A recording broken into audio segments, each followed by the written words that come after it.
네, 모두 안녕하십니까. 김우식의 마켓 토픽 시간입니다. 최고의 전략과 종목, 또 오늘 중요한 내용을 좀 다뤄야 될 것 같은데요.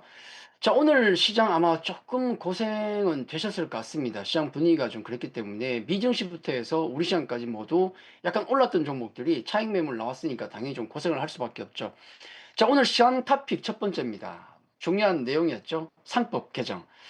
자, 이사의 충실 업무를 회사에서 주주로 확대하는 게 메인입니다. 자, 거기다가 우리가 중요한 내용으로 봤던 3% 룰과 집중 투표제는 어떻게 됐는가? 일단 3% 룰은 포함시켰습니다. 여야가 거기에 합의를 했죠. 그래서 감사위원 선임할 때 최대 주주와 특수관계인 같은 경우는 의결권을 3%로 제한하는 제도죠. 아쉬운 게 뭔지 아십니까? 1년 유예 기간이 있답니다. 자, 직접 시행은 기업들이 적응을 해야 되니까 1년 후에 7월, 내년 1월부터 한다는 얘기가 있고요. 또 더 아쉬운 것은 집중투표제는 일단 제외가 됐습니다. 이건 뭐 여론을 수렴해서 한다고 하네요. 이게 더 중요한데 소액주주가 이사 선임에 실질적인 영향을 확보하는 제도 아니겠습니까? 요게 핵심이라고 볼 수 있는데 약간 일단 한 발 나갔다는 거는 우리가 높게 평가를 해야 되는데 지금 저 급등이 나온 지주사는 어떡합니까? 약간 그런 느낌이 들어요. 조금 그런 느낌이 있다는 생각을 말씀 좀 드리고, 예, 진일보 한 발 나간 건 좋은데 뭔가 좀 2%좀 아쉽다. 우리 욕심이 우리가 지금 빨리 좀 했으면 좋겠다는 마음이 있는데 거기에는 좀 미치지 못한 것도 있지 않겠는가 하는 생각이 듭니다. 자, 경영 감시와 견제 이런 부분 뭐 긍정적이죠. 근데 1년 후랍니다. 그리고 중장기 지배구조 개선 아쉬움 있습니다. 분명히. 그리고 이런 아쉬움에다가 또 주가가 그동안에 많이 반영이 됐잖아요. 해서 단기적으로는 아마 좀 세론의 이슈가 되지 않을까. 물론 이제 어제부터 이미 시세가 윗골이 달면서 좀 밀리는 모습을 좀 보였고요. 오늘은 그냥 화끈하게 밀려버렸죠. 그래서 내일부터는 과연 어떻게 시세에 반영될 것인가. 이게 대단히 중요한 것 같습니다. 자, 관련해서 두 번째 시황 토픽은 순환매입니다. 요 느낌 아마 오실 거예요. 왜냐하면 미국 시장도 간밤에 딱 보면은 AI 관련 빅테크주들이 차익 매물 정확하게 맞고 많이 올랐으니까 특별한 이유는 없었어요. 그러고 나서 밑에 있던 뭐 순환매로 올라오는 낙폭 과대나 좀 소외받은 애들이 올라온 게 보였지 않습니까? 우리도 거의 비슷한 모습들. 근데 우리는 이미 차익 매물이라는 컨셉, 그 어떤 그런 얘기를 지난주에 한번 말씀을 좀 드렸죠. 차익 매물 얘기를 말씀드렸는데 그게 연장선이 지금도 이어지고 있다. 예, 국내 증시 오늘도 뭐 급등주들 차익 매물로 좀 하락하는 모습이었죠. 근데 마침 이제 오늘 두 개의 재료가 나온 겁니다. 아까 말씀드렸던 상법 개정 재료는 이미 노출된 겁니다. 내일 뭐 통과든 말든 내용은 다 아니까 우리가 이미 노출돼 버렸고, 그리고 아까 방금 나온 거 있죠. 방산주 중에서 현대로템이 2차 계약이 드디어 나왔습니다.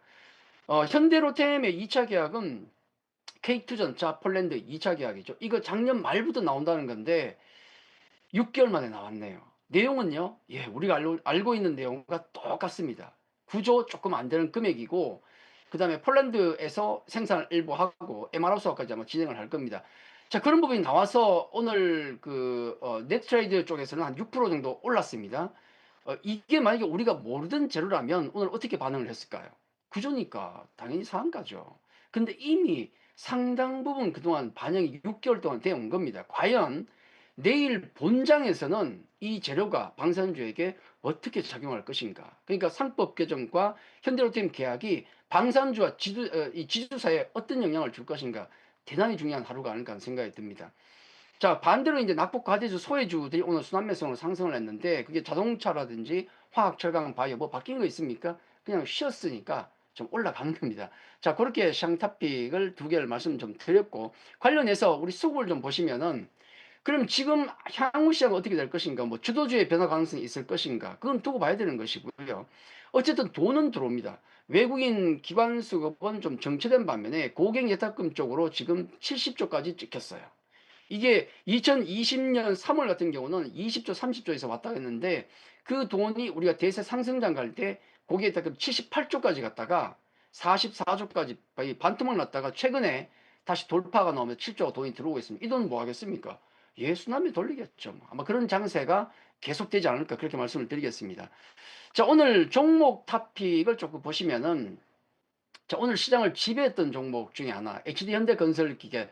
그냥 뭐 시장을 했다기보다는 자기 혼자 지배를 한 거예요. HD현대인프라코와 합병을 했는데, 요건 같은 그룹 내에 같은 어떤 사업을 하고 있는 게 두 개 겹쳐 있는 거죠. 그러니까 요런 예를 들 수 있죠. 현대차와 기아는 같은 일을 하죠. 근데 떨어져 있죠.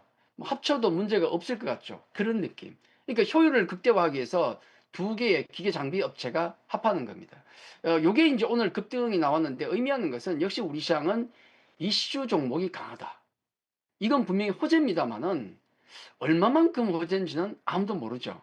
그렇죠. 그러면 이런 종목을 어떻게 해야 되는가? 기관이나 외국인 따라 하시는 게 제일 좋습니다. 자, 그렇게 말씀을 좀 드리고. 자, 다음 토픽 종목은 한화였습니다.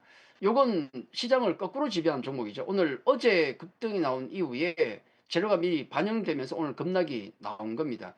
아마 재료 노출로 보는 게 맞고요. 세론이 작용했다라고 보시는 게 맞고. 그리고 우리 뭐 이런 지수사나 종목들 올라간 이유가 뭐겠습니까? 이거 잘못 나왔네요. PER이 아니고 PBR입니다. PBR.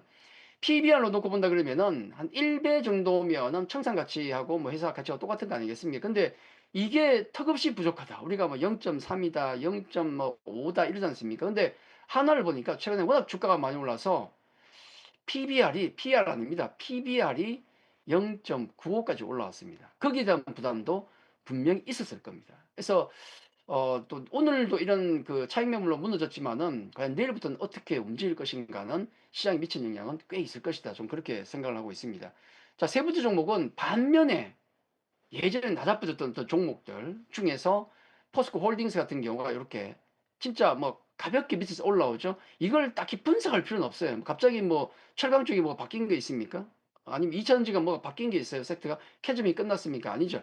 그냥 순환매가 돌고 있는 건데 워낙에 2차전지 관련주들이 많이 빠져있기 때문에 이런 대장급에 대한 종목이 혹시라도 추세적으로 올라온다면 관심 있게 보셔야 된다. 그런 관점에서 지켜만 보자. 그런 종목이 되겠죠.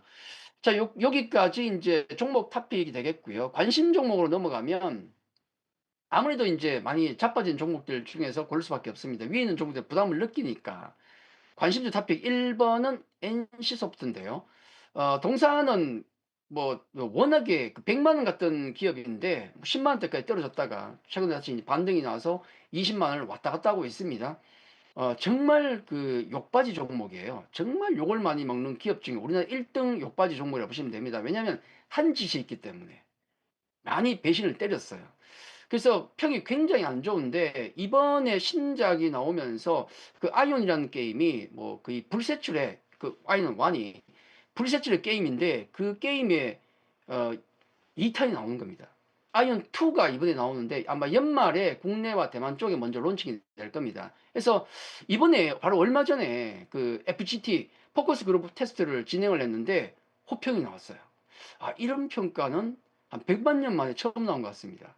그래서 아마도 지금 이미 인력 구조 정도 들어가는 상태고 그런 모습들 인력 구조는 이미 들어간 상태고 그리고 대형 신작 호평을 받은 게 하나 있다는 이게 진짜 큰 거거든요. 그래서 게임주들이 보면은 고점에서 다 폭락한 종목들이 많은데 아마 하반기에 이런 턴 어라운드 기업들 피트 린치의 편을 뭐 단다 그러면은 이런 게 바로 전환형 기업이라고 하거든요. 박살났다가 썩어도 준치다. 다시 살아날 수 있는 가능성이 있기 때문에 100%는 아닙니다. 100%는 아닌데 추적을 잘 하시면은 의외로 하반기에 짭짤한 수익을 줄 수 있는 종목이 아닌가. 최근 바닥에서 기관들도 기관들도 보면은 매수가 들어오는 모습을 위에서 확인을 할 수가 있습니다. 자, 그리고 두 번째 관심 토픽주인데요. 농심입니다. 지금 가장 핫한 종목 라면 회사 하나 있지 않습니까? 삼양식품은 저기 하늘을 날아가는데 농심은 박살나고 있지 않습니까? 박살은 아닌데 상당히 힘들죠. 왜냐면 거기 지난번에 한번 우리 이재명 대통령께서 라면값이 왜 이렇게 비싸 한마디 해버리니까 박살났죠. 삼양은 멀쩡한데 얘는 왜 빠졌습니까? 예, 삼양식품은 수출 비중이 높고요. 우린 해외 팔 거야. 농심이 상대적으로 국내 비중이 높아요. 그러다 보니까 농심이 그대로 맞아버렸죠. 근데 음식료 업종이지 않습니까? 그렇게 놓고 보면 최근에 원달러 환율이 강세죠. 이런 부분들은 분명히 음식료에겐 호재로 작용할 수도 있습니다. 말만 잘하면 엮인다는 거죠. 그리고 방금 말씀드렸던 수출 비중이 상대적으로 낮아요. 이런 것은 오히려 지금 환율이 상대적으로 유리할 수도 있는 겁니다. 거꾸로 뒤집으면 주가도 많이 빠졌고 그리고 또 하나의 기대작이 있죠. 툼바. 여러분은 드셔본지 모르겠습니다만은 저도 못 먹어봤습니다. 툼바 이게 지금 중국, 일본, 미국 쪽에 진출을 하고 있고 일본 쪽에서는 지금 완판으로 검증이 되고 있다고 해요. 그래서 향후에 이 미국 진출, 중국 진출 등을 통해서 툼바에 대한 기대감이 하반기에 있기 때문에 이런 모멘텀까지 있다. 그리고 이런 상황이면 충분히 농신 같은 회사는 관심 있게 조금 보셔도 되지 않을까 하는 생각이 듭니다. 자, 다음 정도 있긴 있는데 지금 설명할 시간이 없는 것 같아요. 현대차인데 이 설명은 우리 잠시 후에 10시 30분부터 공방이 있습니다. 그때 좀 이어가겠는데요. 오늘 주제가 뭐냐면 굉장히 중요한 거. 자, 지수 3000 시대는 우리가 다 역시 공감합니다만은 중요한 건 주도주의 변화 가능성. 이 굉장히 크지 않습니까? 오늘 굉장히 큰 화두가 될 건데 주도주 변화 가능성이 과연 있을 것인가? 거기에 대해서 집중적으로 한번 다뤄보겠습니다. 잠시 후 10시 30분 무료 방송에서 다시 뵙겠습니다. 감사합니다.